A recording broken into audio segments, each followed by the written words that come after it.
Streams in the desert, December 10th. If we are distressed, it is for your comfort and salvation. If we are comforted, it is for your comfort, which produces in you patient endurance of the same sufferings we suffer. And our hope for you is firm, because we know that just as you share in our sufferings, so also you share in our comfort. 2 Corinthians chapter 1, verses 6 and 7. Are there some people in your circle of friends to whom you naturally go in times of trials and sorrow? People who always seem to say just the right words and who give you the very counsel you so desire. If so, you may not realize the high cost they have paid to become so skilled at binding up your gaping wounds and drying your tears. Yet, if you were to investigate their past, you would find they have suffered more than most other people. They have watched the silver cord on which the lamp of life hung slowly unravel. They have seen the golden bowl of joy smashed at their feet and its contents spilled. They have experienced raging tides, withering crops, and darkness at high noon. But all this has been necessary to make them into the nurses, physicians, and ministers of others. Cartons containing spices from Orient may be cumbersome to ship and slow in coming, but once they arrive, the beautiful fragrances fill the air.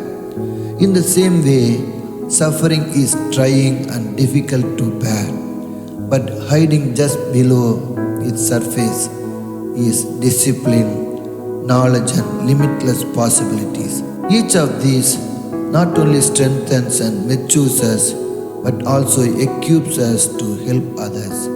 So, do not worry or clench your teeth, simply waiting with stubborn determination for the suffering to pass.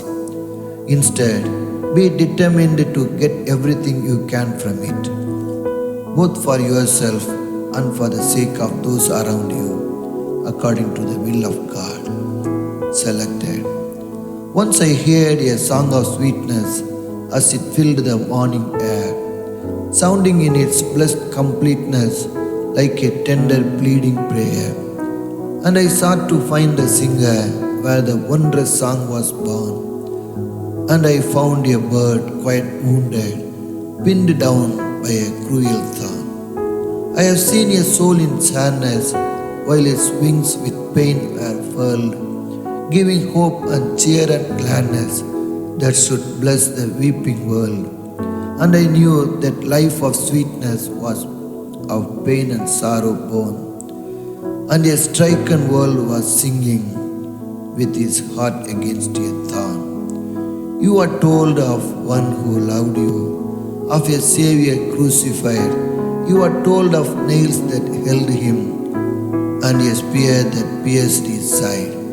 You are told of cruel scourging, of a Savior bearing scorn, and he died for your salvation with his brow against a thorn. You are not above the Master.